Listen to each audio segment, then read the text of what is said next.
स्वागत है।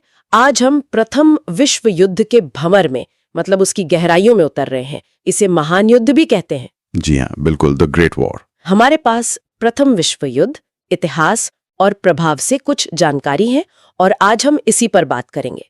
हमारा इरादा है कि इस बड़े विश्वव्यापी संघर्ष के जो अहम पहलू हैं, इसकी जड़ें क्या थीं और दुनिया पर इसके क्या निशान पड़े, उन्हें समझें। हाँ, क्योंकि ये सिर्फ 1914 से 18 तक की लड़ाई नहीं थी। इसने दुनिया को हमेशा के लिए बदल दिया। बिल्कुल। सोचिए जरा, 30 से ज्यादा देश शामिल थे और करोड़ों जानें गई। हाँ, आंकड़े भयावह हैं। 1,60,60,00,000 से ज्यादा मौतें हैं। तो चलिए इसे थोड़ा खोलकर देखते हैं, परत दर परत। अक्सर हम सुनते हैं कि शुरुआत आर्कड्यूक फर्डिनांड की हत्या से हुई, लेकिन वो तो बस एक चिंगारी जैसा था। असली वजहें तो कुछ और थीं। बिल्कुल, वो हत्या तो आप कह सकते हैं बस एक ट्रिगर पॉइंट था। असल बारूद तो पहले से जमा हो रहा था। इसके पीछे बड़े कारण थे। एक तो था सैन्यवाद, मतलब हथियारों की होड़। हर देश अपनी फौज, अपने हथियार बढ़ा रहा था। अच्छा। फिर थे वो गुप्त गठबंधन, जैसे triple alliance, Germany, Austria, Hungary, Italy एक तरफ, और दूसरी तरफ ट्रिपल एंटिट, फ्रांस, रूस, ब्रिटेन। हाँ। और ये ऐसे गठबंधन थे कि अगर एक पर हमला हुआ तो बाकी सब भी खींचे चले आएंगे। मतलब एक तरह का चेन रिएक्शन सेट था पहले से। बिल्कुल। फिर तीसरा बड़ा कारण था साम्राज्यवाद। कॉलोनियों के लिए, संसाधनों के लिए देशों में जबरदस्त कंपटीशन था। और चौथा, शायद सबसे विस्फोटक, वो था उग्र राष्ट्रवाद। मेरा देश महान, बाकी सब कमतर, ये वाली भावना। अच्छा, तो ये चारों चीजें, सैन्यवाद, गठबंधन, साम्राज्यवाद और राष्ट्रवाद, ये सब मिलकर एक ऐसा माहौल बना चुके थे कि बस एक चिंगारी काफी थी। एकदम सही। एक विस्फोटक मिक्सचर तैयार था। तो फिर इस टकराव में मुख्य खिलाड़ी कौन कौन थे? मतलब कौन किसके खिलाफ था? मोटे तौर पर दो गुट थे। एक तरफ मित्र राष्ट्र, जिन्हें एलाइड पावर्स कहते हैं। इसमें शुरुआत में फ्रांस, रूस, ब्रिटेन थे। और बाद में इटली और अमेरिका भी आ गए। हाँ बिल्कुल, अमेरिका का आना तो बहुत महत्वपूर्ण साबित हुआ 1917 में। और दूसरी तरफ थी केंद्रीय शक्तियां, सेंट्रल पावर्स। इनमें मुख्य थे जर्मनी, ऑस्ट्रिया हंगरी, ऑटोमन साम्राज्य और बुल्गारिया। ठीक है, अब आते हैं युद्ध के मैदान पर। कुछ ऐसी लड़ाइयां या घटनाएं जिन्होंने युद्ध का रुख ही बदल दिया। हाँ, कई अहम मोड़ आए। शुरुआत में ही 1914 में मारने की लड़ाई हुई। इसने पेरिस को बचा लिया और फ्रांस में जो जर्मन सेना तेजी से बढ़ रही थी उसे रोक दिया। अच्छा। फिर गैलीपोली अभियान था 1915-16 में।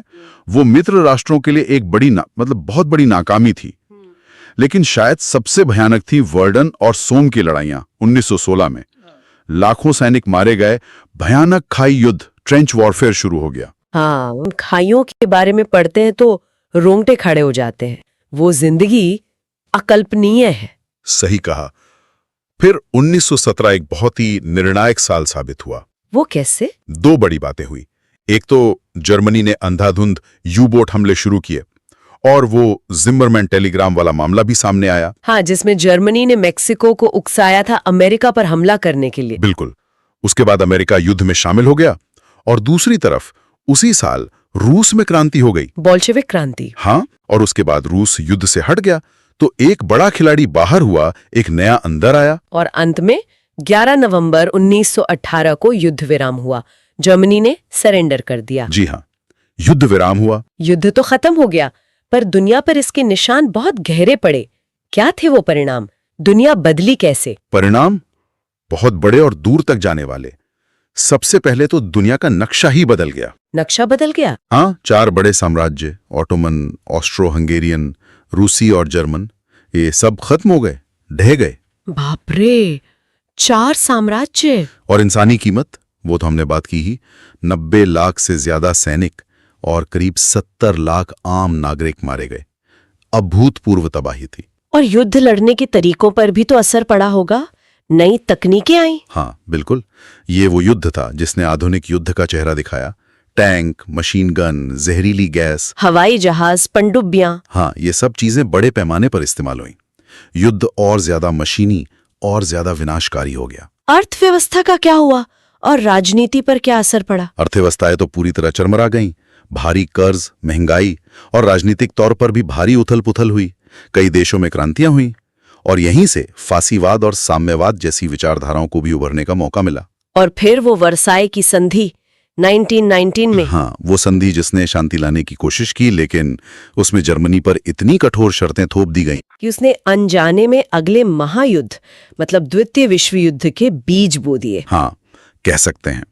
इतिहासकार मानते हैं कि वो शर्तें इतनी अपमानजनक और कठिन थीं कि जर्मनी में बदले की भावना पनपी, जिसने आगे चलकर हिटलर और नाजीवाद को उभरने में मदद की। तो कुल मिलाकर प्रथम विश्व युद्ध सिर्फ इतिहास की किताबों का एक चैप्टर नहीं है। बिल्कुल नहीं। ये सिर्फ बीते जमाने की बात नहीं है, ये आधुनिक युद्ध की शुरुआत थी और इसने हमारी आज की दुनिया की राजनीतिक, सामाजिक, यहाँ तक कि हमारी सोच पर भी गहरी छाप छोड़ी है। हाँ, इसके असर आज भी महसूस किए जा सकते हैं, चाहे वो मध्य पूर्व का नक्शा हो या अंतर्राष्ट्रीय संस्थाओं का बनना। और ये हमें आज के लिए भी सोचने पर मजबूर करता है ना। किस तरह से? देखिए, जिस तरह उस समय राष्ट्रवाद, साम्राज्यवाद और वो गठबंधनों का जटिल जाल, कैसे इन सब ने मिलकर दुनिया को एक भयानक विनाश की ओर धकेल दिया था। तो सोचना पड़ता है कि क्या आज के वैश्विक माहौल में, जहां फिर से राष्ट्रवाद तेज हो रहा है, जहां नई तरह की प्रतिस्पर्धाएं हैं, क्या वैसी ही कुछ गूंज, वैसे ही खतरों की आहट सुनाई दे रही है? ये वाकई एक गंभीर सवाल है जिस पे शायद हम सबको सोचना चाहिए। बिल्कुल। इतिहास से सबक लेना बहुत जरूरी है।